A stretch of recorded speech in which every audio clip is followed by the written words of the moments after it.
오늘은 데카르트의 철학에 대해서 살펴보겠습니다. 이 데카르트는 우리가 흔히 알기로는 네, 나는 생각한다, 고로 존재한다라고 하는 명제를 통해서 유명하죠. 그래서 인간은 이성적 존재다라는 점을 설파를 해서 근대 철학의 효시라고 불리게 되는데요. 자, 그러면 우리가 나는 생각한다, 고로 존재한다라고 했을 때 반드시 그러면 이성적으로 항상 생각해야 되느냐라는 생각을 할 수 있습니다.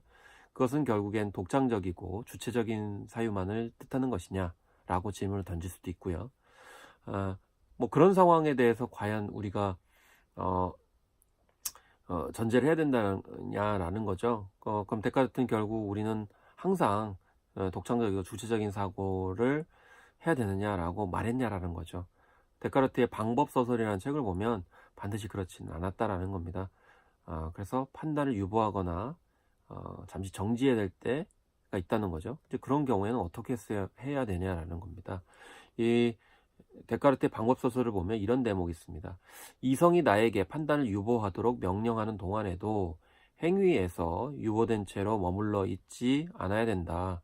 그때도 역시 가능한 한 행복하게 살아갈 수 있도록 그 당장에 대비하도록 하나의 도덕을 정했다. 그러니까 자기의 원칙을 이야기를 하고 있는 겁니다. 그래서 첫째 경륜은 내 나라의 법률과 관습을 따르는 것이다. 그러니까 내가 살고 있는 나라의 법률과 관습이 있기 때문에 그것을 따르게 되면 판단을 유보하는 상황이라 하더라도 충분히 좋은 것이다. 이렇게 얘기를 하고 있고요.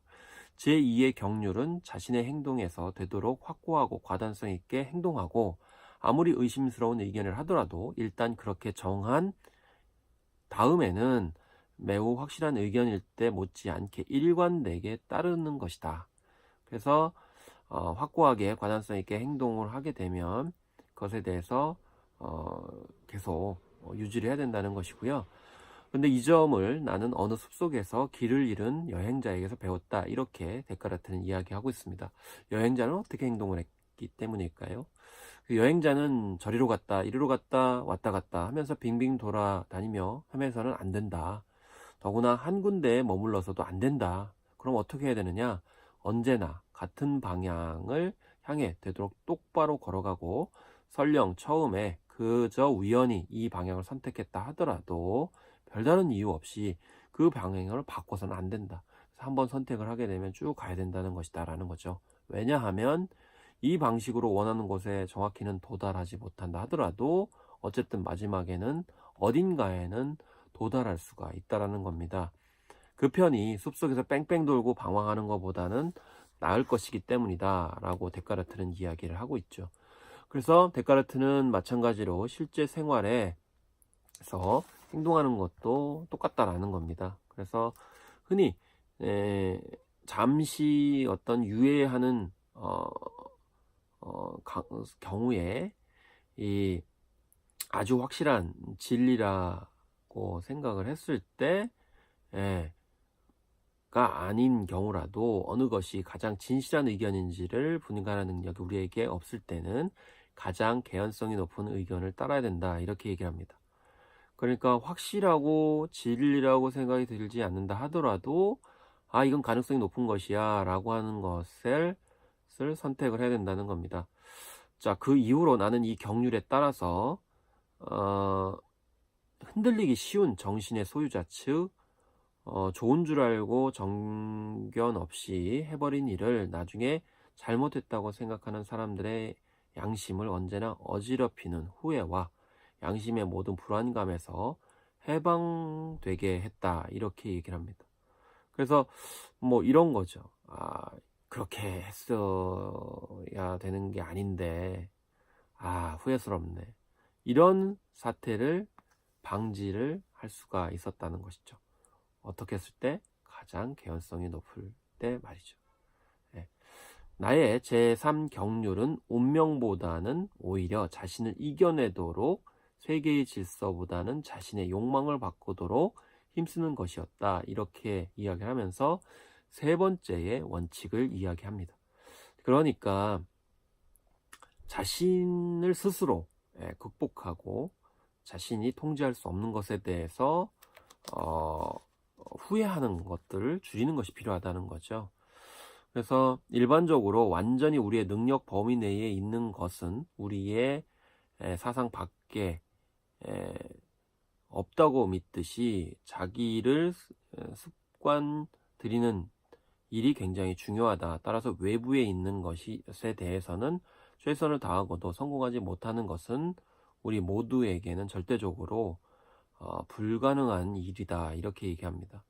그래서 나의 손에 들어오지 않은 것은 앞으로 일체 바라지 않으며 그리하여 자신을 만족시키는 데는 이 경륜만으로도 충분하다라고 데카르트를 이야기합니다.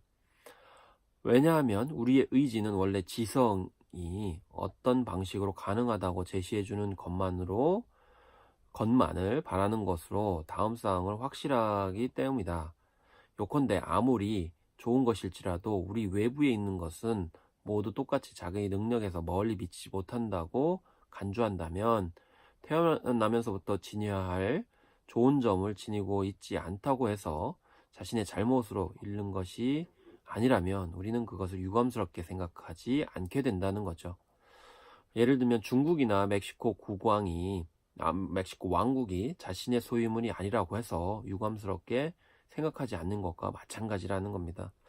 그래서 다이아몬드처럼 썩지 않는 물질로 된 육체를 가지고 싶다거나 새처럼 날 수 있는 날개를 갖고 싶다고 한다거나 이렇게 자신이 할 수 없는 그런 일을 원하는 것 자체가 오히려 문제 해결에 도움이 되지 않는다는 거죠.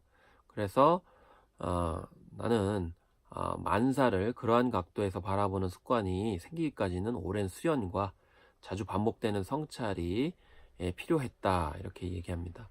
예전에 운명의 지배에서 벗어나고 온갖 고통과 빈곤함을 무릅쓰고 신들과 행복을 거둘 수 있었던 철학자들의 비결도 주로 이런 어떤 훈련이 되어 있었기 때문이라는 거죠. 그래서 그들은 자연에 따라 자신에게 미리 한계가 정해져 있는지 끊임없이 고찰하고 자신의 능력 밖에 있는 것은 자신의 사상일 뿐 완전히 납득하고 있었으므로 그것만으로도 사물에 대한 온갖 집착으로부터 벗어날 수 있었기 때문에 그들은 행복할 수 있었다라는 겁니다. 그들은 자신의 생각을 절대적으로 자유로 지배하고 있었으므로 자연과 운명으로부터 아무리 혜택을 받는다 하더라도 이러한 철학을 갖고 있지 않았기 때문에 자신이 원하는 모든 것을 그렇게 지배할 수 없는 다른 누구보다도 자신들을 훨씬 풍요롭고 힘이 있고 자유롭고 행복하게 생각한 것도 나름대로 이런 맥락에서 이해를 할 수가 있다라는 겁니다. 그래서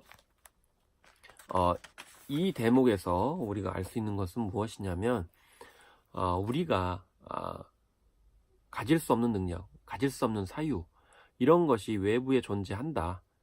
그런 것을 인정을 했을 때 오히려 더 우리는 할 수 있는 것과 할 수 없는 것을 정할 수 있기 때문에 오히려 더 풍요롭고 행복할 수 있다는 거죠. 이제 그런 것들을 일찍부터 헤아리고 분별을 하였던 사람들이 역사상 위대한 철학가, 사상가들이었다라고 이야기를 하고 있는 거고요. 앞서서 얘기한 것은 또한 개연성이 높은 것을 판단해서 수용을 했을 때 오히려 후회의 감정들을 줄일 수 있다는 것이고 그런 면에서 오히려 더 행복해질 수 있다라는 겁니다. 그래서 데카르트가 흔히